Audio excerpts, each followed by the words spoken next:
Greetings. Welcome to ITR Live. I'm your host, Chris Hagan, and we are back here for another fun-filled, action-packed episode of the gold standard in Iowa conservative entertainment. I am joined here. I switched that up today, John. Yeah, did you hear that? I did, yeah. Good. Well, in addition to John, we are joined here in studio today with my state representative, Dan Gehlbach. How are you doing, Dan? Very good. I'll try to bring some entertainment to the show today. Good. So this is exciting. Something we've been trying to get put together for a while now, and so you're finally here. And I am personally excited about this episode. John usually brings the thunder in these episodes, but sometimes, a little extra will help. So I guess I'll just, in addition to, the introduction, I'm gonna let you take it away and tell the folks about yourself and who you are and what you do. Yeah, so my name's Dan Gehlbach. I represent House District 46, which includes parts of Dallas County and Polk County. So Grimes over in Polk County, as well as Urbandale, Dallas County, where you and I live, and Woodward and Granger for Northeast Dallas. A shout out to former Representative Hagen. He stepped away from the legislature and left a seat open for me to run in 2022. So I'm a freshman. I guess you could call me a sophomore now. We're sort of done with sessions. So it's been great being a part of the legislature. Before that, I served 3 years of a 4-year term on the Waukee School Board, and a small business owner here in town, and looking forward to talking about taxes and school funding and what some things we've accomplished in the legislature this year and this past session, the last 2 years. I just want to shout out to my state senator too, and good friend of the program and yours, Senator Jack Whitfer, who's struggling through some medical issues. Just wanted to shout out him and just wish his family the best and know that we're praying for him. So I don't want to bring us down too much, but I just wanted to shout him out because I know he's my senator and your senator, and want to acknowledge him.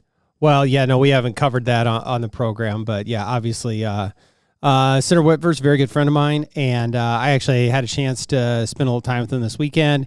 He's in great spirits. Looks like he's doing what he needs to do. We actually talked a little tax policy, so if that gives you any indication of where his mind's at. So, I look forward to him getting back to full health real soon. All right. Well, good. One of the reasons, in addition to being my representative and the fact that you've had a fantastic first couple of years, is that you have some experience. We had Senator Webster in here, I don't know, what was it, about a month ago? No, not even a month ago, a few weeks ago, who had local government experience. You've been on a school board, and John and I have remarked that folks with some of that local government experience kind of go one of two ways, it seems often, when they get to the legislature, and either you're maybe a little too sympathetic to some of their claims. Well, you have had a very, I think, critical eye towards some of the claims and have really been effective in helping to achieve some of the reforms that have happened. So I think I kind of like to get your perspective on, look, there's been a lot of things that have been in front of the legislature over the last couple of years, and you're not a freshman anymore, especially when there's just so much going so fast on the reform agenda that I think probably after about a month up there, you probably were pretty well seasoned at, but, whether it was educational savings accounts or, charter school bill this year, some of the other, more policy reforms this year, the AEA bill, but whatever they are. But I mean, I want your perspective on not just what the reforms were, but what it took to get them done. Yeah, very, very good. I use a joke that reason I ran for the legislature in the first place is because I wanted to trust the person pushing the buttons down there for me to get school choice across the finish line. And that was the first vote on a policy we got to take down there. And I said I could just drop the mic and leave after that. But we've done so much more. I'm glad you stayed. Then. I mean, there were still a few other things to do.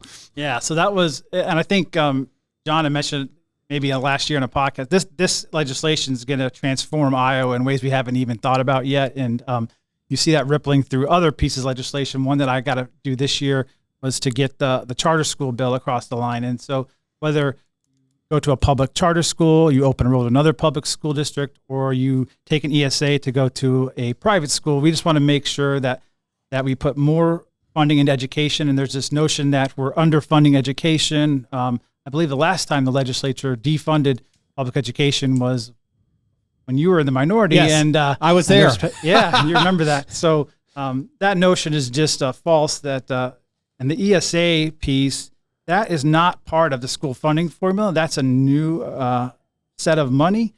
And if tax dollars are meant to educate Iowa students, then we're putting more money to educate Iowa students with our tax dollars. And that's a great thing, in my opinion.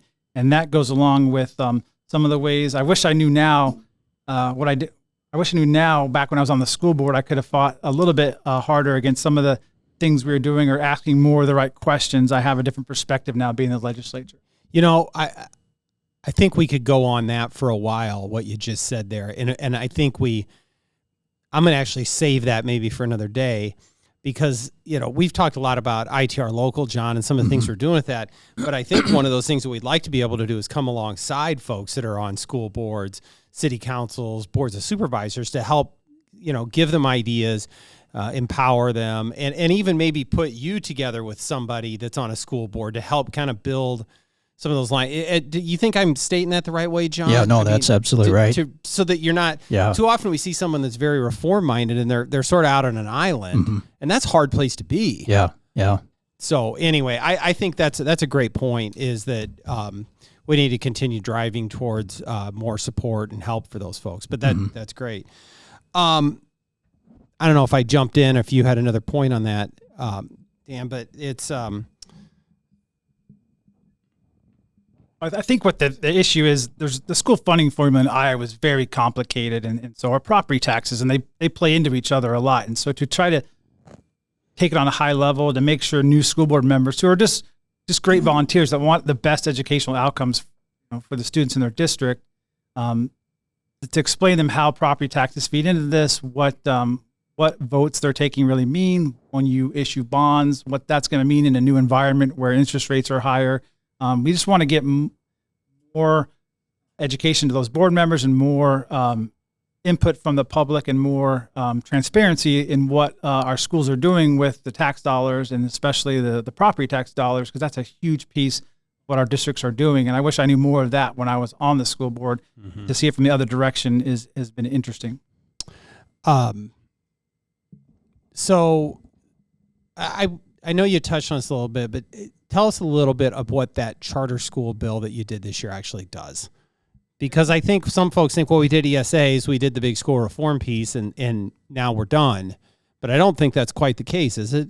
No, so charter schools are public schools. So I always would say this is a public charter school. And the governor signed this bill last Thursday down at Horizon Science Academy, which is a new charter school last fall, and they're expanding. They leased out some space on the old Franklin Junior High, which used to be the home of Des Moines Christian, First Federated Church back when me and you were kids.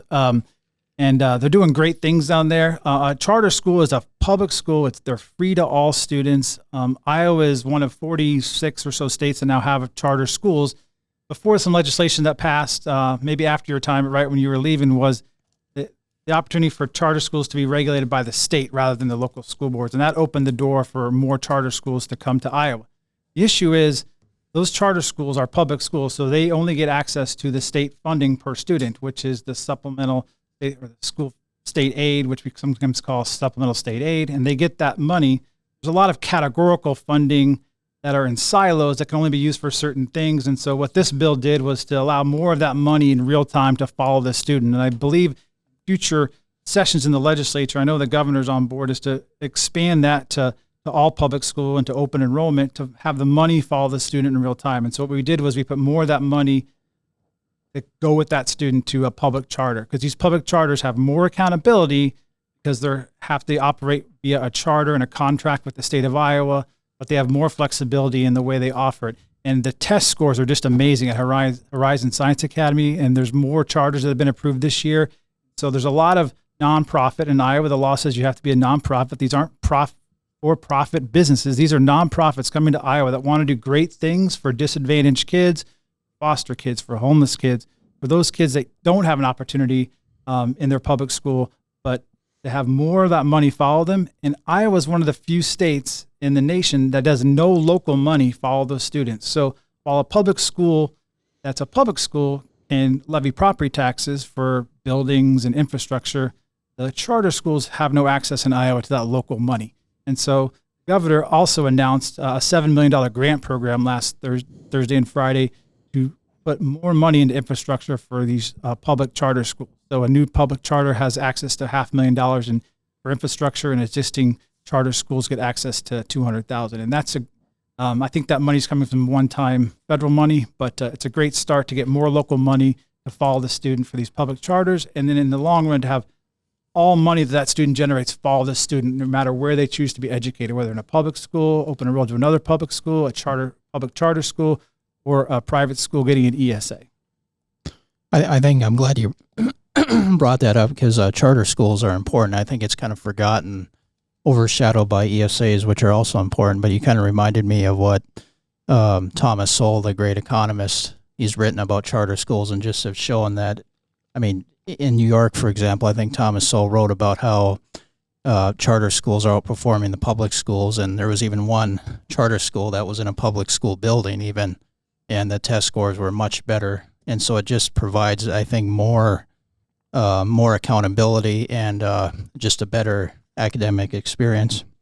And so I think another thing that the legislature has done that maybe you could comment on is the ESAs, in addition to expanding charter schools, but also kind of tearing down roadblocks to open enrollment. So all these things have kind of been making it easier for greater parental choice. And it just seems like parents in Iowa across the board are supporting this. And why do you think there's a move for more families to say we want greater choice in where I send my kids? Yeah, I think it comes down to values, and that's something I saw with my own kids, and that's why they attend Des Moines Christian now instead of the public school, because I saw that certain things in my family values and my church values that I wasn't seeing the public school do. So I wanted those values to follow my student the whole time they're in school, not just the time they're at my house or in church. And I also want them the best academic opportunities. And so I think we should make it more available. And if you're doing the right things, if you're keeping politics out of the classroom, if you're just teaching math and science and how to read, doing some of those basic things, that you're going to be a place of choice for folks to come, whether it be open enrollment. And you see districts now advertising to have open enroll kids attend because they want more students, because with more students means more money, more funding. And so now whether they should be using taxpayer dollars to advertise, that's another story, I guess. But you're seeing this competition, and it's going to raise all boats. And that was my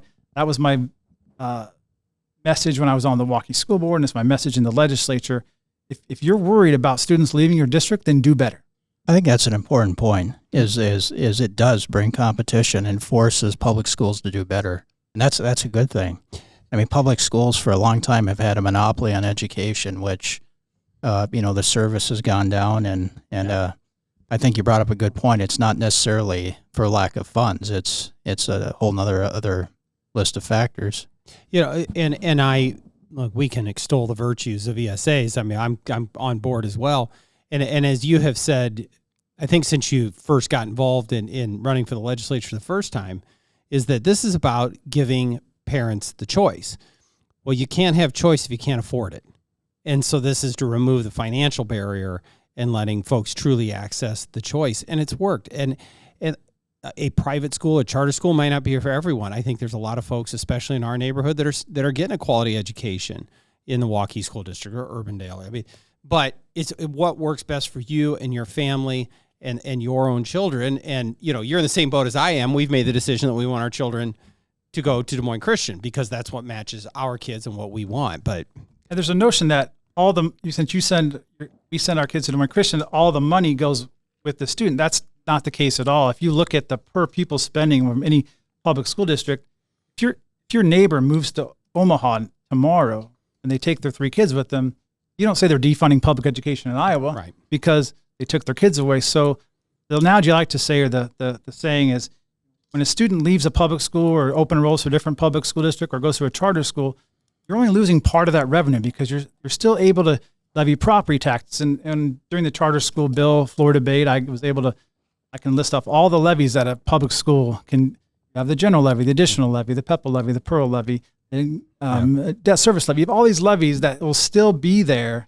Student leaves, so you're only losing part of the revenue for that student, but you're losing all the expense side. And so there's a notion. But but that raises a good point that you're still their funding per student actually on a per student basis actually increases, right? I mean, they should have reduced cost because they're educating fewer students.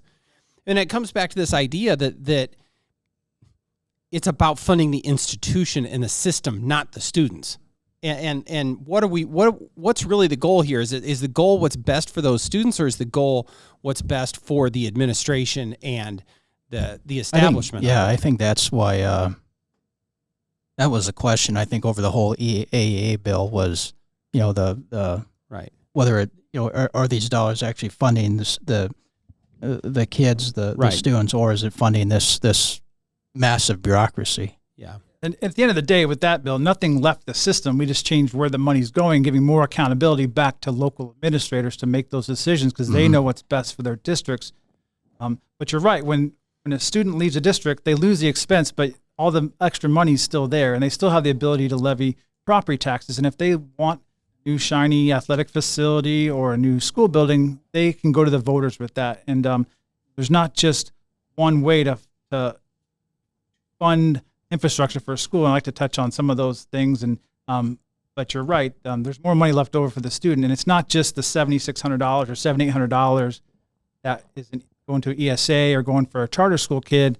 There's a lot more funds that stay with that public school. And if Horizon Science Academy can increase math and reading scores for these K through third graders this year by leaps and bounds with $7,800, what could they do with $17,000? Yeah. Yeah, no, it's exactly right. And I think the biggest takeaway, not the biggest, there's a whole lot of takeaways from all of this conversation, is that we shouldn't be satisfied with the status quo. Is consistently looking at, is there a better way to do this? Is there a better way to deliver these services? Is there a better way to make this work better for students and families?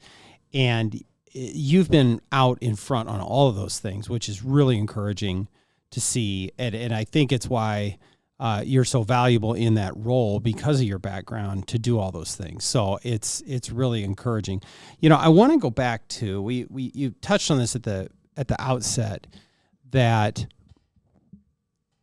and kind of come back to it, but just the amount of dollars in the system, in the public school system, it's over half of your property tax bill roughly is the public school system. What are your thoughts? And I'm not saying, cut that in order to save tax dollars. We're really talking about bending the cost curve down. But do you have some thoughts on ways to get more value out of that, I guess maybe is the way I'd put it? Yeah, absolutely. And this is complicated with anything with property taxes and the school funding formula. I think there's only a few people in the state that actually could tell you what the school funding formula does. But I know the governor is intent on doing some legislation.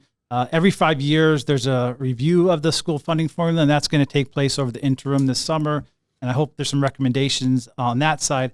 People don't realize that public schools are not for profit. So they don't make money on all your tax money, whether it's a sales tax for the save penny, which we'll talk about in a second, or general fund from your income tax, or for your property taxes. The schools are not there to make money. So we need to have more transparency. And if they are going to bond for something, or in Iowa, the funding formula is all equitable. So every student is worth the same amount. So in a property tax rich district, they're going to fill up the bucket with more property taxes, where a property tax low district is going to get more funding from the state general fund. But at the end of the day, it's all your tax money. And I think there's some transparency pieces, especially with how we do school buildings. And the second piece of that charter bill, affecting private schools too, is that if there's an underutilized or empty school building that now has to have some transparency pieces published on a website, if that there was districts out there that just said, you know what, we want to sell this off, but we don't want to sell it to an educational institution like a private school or a charter school because we see those as competition. But taxpayers pay for that building with taxpayer money to be an education institution. So the second piece of that bill was to say you cannot put a deed restriction on these public buildings that were designed to be public for public education, that you first have to allow that public educational institution or nonprofit or a non-public school or a charter school to make a bid as well. So I want to tie that back to that charter bill. That was a key piece that a lot of people didn't see. Yeah.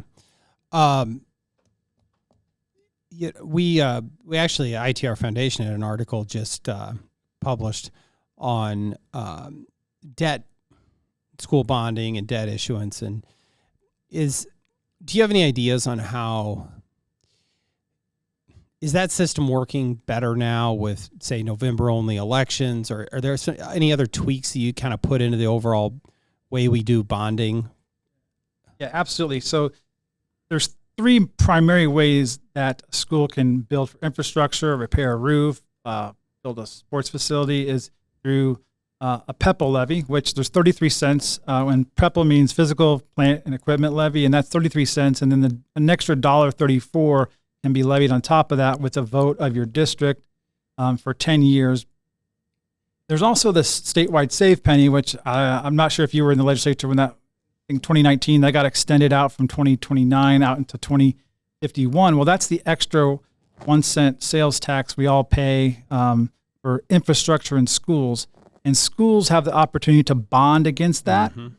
And there's a way to petition your board, but you have to get 100 signatures or 30% of the last election. Which is a lot. Yeah, which is a lot in a big school district. It has to be the higher of those. So I think a lot of folks aren't aware that there's districts like a large district like our district that builds whole buildings with that save penny, and they bond against it. And now with interest rates being what they are, I think it's important for taxpayers to know what they're not only just a general obligation bond that's a debt service levy, which I'll talk about in a second, but the save penny, that was originally intended to lower property taxes and have property tax relief. So I would like to see another study done. There hasn't been a recent one.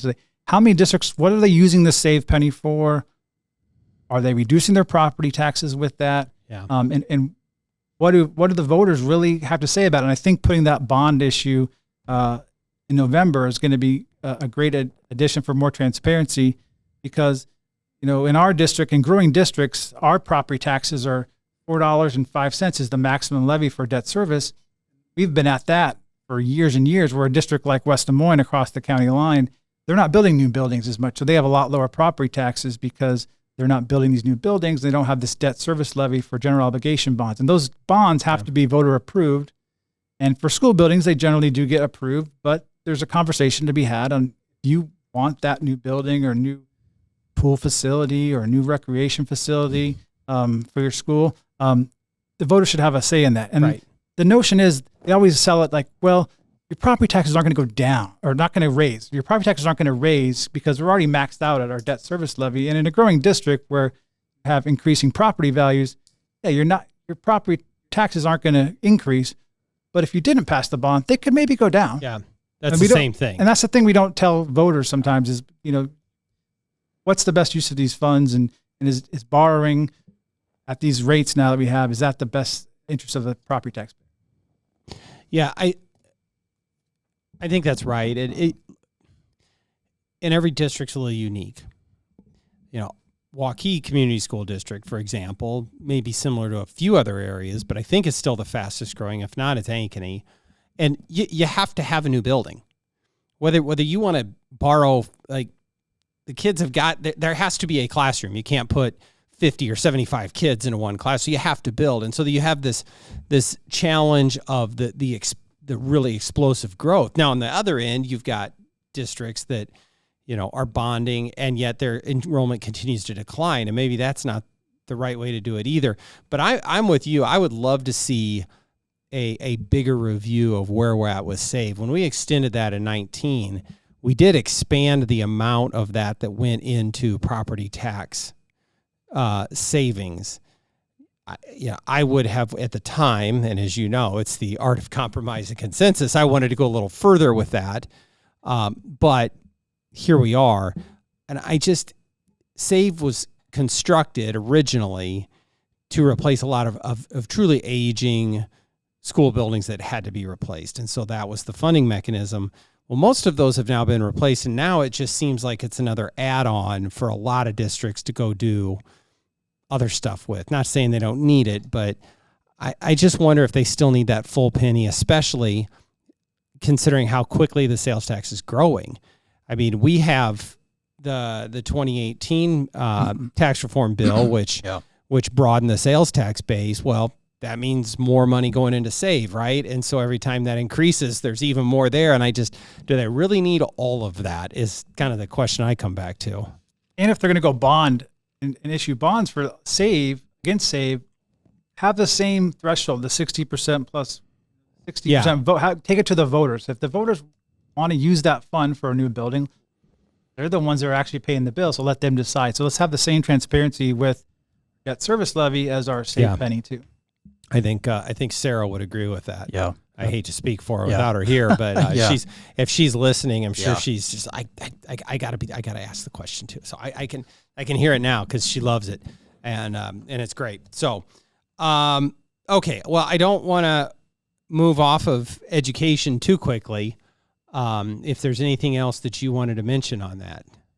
I think we got a lot done these last 2 years, and there's some things that we could have gone further with. I'm excited about. I'm a policy wonk, and I like the curriculum pieces we did with sort of saying, we want Iowa to be number one again. So we're going to look at literacy. Now, I don't think we went all the way with that. I'm a math guy, a numbers guy. I'd like to see us do some more with our math curriculum. I know the department's been reviewing that curriculum, but putting in a review of all the curriculum and then also setting some social studies standards so we can learn about great Iowan history, like our former President Hoover, and we still haven't even gotten to John's Hoover books. So I wanted to tie that in because my wife taught in Texas, and they have a whole unit on Texas. They got to learn in third grade all the stuff great about Texas. I think there's more civics education because we have kids that are just. This is one of the bills that can have lasting impact. Is that kids need to be civically minded. They need to know how our government works. They need to know what's unique about the United States, and it goes even back to what you talked about with Senator Webster, which is limiting these socialist. Programs where we're just giving free money. So we want to teach kids the history of that and why that hasn't worked. And I think that bill with standards and to not create curriculum, but create standards that we can really let's make these so robust that the teachers just have to teach those. They don't have to worry about all the extra things they're trying to put into schools right now and try to teach some of the things that parents don't want. And I think you're going to see parents speak with their feet to use these school choice options like public charters and ESAs to go where their values align, and it's gonna. I don't want to forget about the public schools. That's how we need to make them the greatest they can be. I think I'm glad you mentioned that because that's one thing I wanted to ask you was the reforms to the curriculum, especially in history and bringing Western Civ back in, because I think that's so important, and I think that's a good first step of strengthening history in the curriculum and because it's important. I've seen it firsthand, and I've been teaching college freshmen American history since 2006, and it's alarming. I had one student who turned in a paper placing Abraham Lincoln within the time period of World War II, and so it's really frightening the crisis that we're seeing in the ignorance. I had a more technical question, not to put you on the spot, but did the standards and civics education bill, did that require a component on steel tariffs? Are you? It should. I don't honestly. I don't know. I'm pretty sure we left that piece on the cutting room floor. So can you make an amendment for that next session? Steel tariffs as part of core curriculum. Well, I think in the previous we mentioned Thomas Sowell. I like to have every student read Basic Economics by Thomas Sowell, and they would understand how the world works a lot better and be a lot more civically minded in how their government works. If we could all get that kind of background. Yeah. Well, I thought it was a shame how that bill was politicized. Yeah. I mean, it was just ridiculous listening to the critics of that. Yeah. Well, I want to save a little bit of time to kind of talk some politics and election stuff, but I had here, we talked a lot about education, but I actually pulled up, as much as I really always bristled at it myself, the candidate survey that you sent into the Des Moines Register 2 years ago. And I think I actually didn't fill it out one year just because I got so tired of it. But, you talk about what's your top issue. You always fight for Iowa families. helping families through soaring inflation, keep more of their hard-earned paychecks, access to a quality education, talk about pro-growth, low-tax policies, and how you want to pursue tax cuts, that you talk about prioritizing the life of both mothers and babies, and then you talk about school choice and support for the Second Amendment. And I mention all of that by way of saying is that and this is my segue to election 2024, you did all that stuff. Like the things that you told people that you were going to work on when you ran for office are not just things you worked on, things you got done. Like that is, I mean, that alone deserves re-election to the Iowa House. And I think, but it speaks well of you that you put it into action and got it done. So looking forward, what's next? Yeah. Well, thank you for that. Cause it's fun to look back and, what our caucus, the House Republicans say is we promised these are the things we're going to do. We went out and did them. Now we get all the way on there's some things on election reform we left in the Senate and some other pieces to help firefighters and some small pieces, but generally we lower taxes, and I got a vote to lower taxes to 3.8% on the income tax for Iowans, and did some property tax relief last year especially for our veterans and for our seniors, and protected life, protected the Second Amendment, made business environment better. I'm a small business owner. We want to make sure whether it's the mega sites bill this year or just the general business environment, shrinking the size and scope of the state government, whether it be last year's bill with boards, that's shrinking the department's numbers, or this year with the boards and commissions. Looking ahead, say we're still going to follow those same principles. We're going to look to do things responsibly. And the Iowa House Republicans, now we could have gone further with tax relief, but we want to do things in a sustainable way that is going to make sure that we can afford this going forward, because our rainy day funds are full, our taxpayer relief fund is full, and we're trying to give that money back to Iowans. And so we're not done with that yet. There's still going to be a surplus every year. And the Democrats would want to spend that all down. The other folks with, maybe with some good intentions, but we're going to continue to fund the priorities. We're going to continue to invest in those things that we said we were going to invest in. We're going to increase education funding every year. We put more money into Medicaid, and that's the majority of the budget. There's very few things in the budget that after education and medical, but I'm just going to go back to, I'm going to fight for students. I'm going to fight for increasing more local funding for charter schools, more money that follows the student in real time. In Iowa, we fund students a year in arrears. And so what that means is if a student has to be in a seat on October 1st, then they get that money in July the next year. Well, the money should follow the student in real time. And that's one of my priorities. I want to look to making the school funding formula simpler, making property taxes simpler. So getting more transparency out. Talked a lot about that notification sent out. That was per 1,000. I think there's some work we can be done on that. Utah model, you've talked a lot about on the show in the past.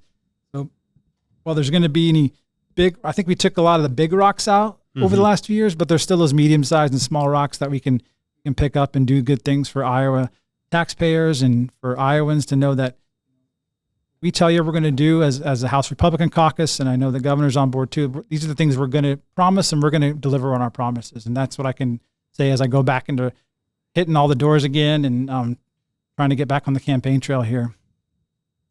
You brought up the 3.8% flat tax, which is a huge deal, and Iowa has, I think we would argue, has done the most extensive tax reform in the nation, and not only that, but as you said, we've done it responsibly. I mean, so it's, we balanced the budget, we've controlled spending. And as a small business owner, how is that?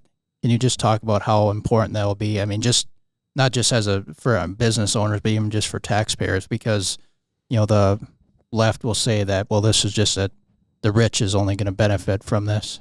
Yeah. Well, I would not consider myself rich, and I'm a small business owner, and I have an LLC, so I file my taxes on a personal basis. So I'm not a corporation. So any relief in the income tax for me is money back that I can invest in my business. I can hire more folks. I can have better services to my customers and clients. And so and I can't take all the credit. I have to give a lot of credit to the gentleman to my left here. We're just riding the wave of what you did over the years, and then what the legislature did in the original bill to 3.9%, just speeding that up, because it turns out when you lower the tax rate, you can increase income to the state. And I think that's lost on people. I had a comment on a Facebook post about the tax cut saying, well, where's all the money for education going to come if you lower the tax rate? Well, a funny thing happens that when you grow the base and you grow more businesses in the state, and more people come to Iowa, more people come over from Minnesota, and we were just talking about that before we got on here, and from Illinois, you realize there are states like Iowa that are doing it correctly, and that people want to come here. They want to invest in Iowa. Do that, you're going to have more money at the end of the day to spend, even though your rates are lower. And I think that's capitalism, and some people on the other side of the aisle that don't understand how this works, and I think they could learn a lot. That's a great point. Yeah. Did you guys see this article that was in the Des Moines Register? I think it was yesterday, about where Iowa's at on income taxes. I actually thought it was pretty fair. And they had a chart in there that was a little bit interactive, but it was showing that the more you make, the higher percentage of your income that you pay. It was just an interesting, I thought it was a pretty fair piece, but it also sort of dovetails off of what you were saying there. So, no, it's good. Your vote to go to 3.8, an acceleration and a lowering of that tax is another step in these cycles of reform, and it's another taking a vote on education policy, and it's another vote on whatever it is, and it's continuing that march. And it is absolutely appropriate to take measured steps on these things. We all want to get everything done right away, but sometimes the smart thing is to take one step, see where we're at, and take another step, and to keep that cycle going of always thinking about a better way to do government. And so I think that's really important. And those two government reform bills the legislature did, the one last year and then this year at the boards and commissions, I mean, it's not exciting stuff, but I think it's really important. And right-sizing government, making it more efficient and accountable. Yeah, and you've seen the changes in the Department of Human Services, consolidating that and all the different, that's going to save conservatively $200+ million a year in the long term, and you're going to continue to see that those efficiencies with state government. Iowa state government could be leaner, and I think we all agree that we're on the right track. And there were a lot of these boards and commissions that weren't meeting, and we're still going to have a lot of input from all the stakeholders, but we don't need to have this bloated government. Yeah. Have all these. That was another great thing. That's something, not the sexiest bill out there, boards and commissions, but it's going to make a difference in the long run for Iowans. Yeah, John, 256. I couldn't believe that when I learned that 256 boards and commissions. I mean, that's... John, you should never be surprised when you learn about the size of government. That's true. Yeah. That's true. Do you have anything else, John? No. Okay. No. Well, I want to be respectful of Representative Gehlbach's time. I was thinking about asking this as a question at the end, and I decided that I'm just going to say it at the end here too. Looking ahead to election 2024. Is that there's going to be a lot of battleground races around the state of Iowa. And there's going to be a lot of them here in central Iowa. But I want to make sure that folks know that you need help in your race, and they should be ready to support you. I believe that you will be rewarded with another term in the legislature, because I think you've done a great job and done everything you said you were going to do.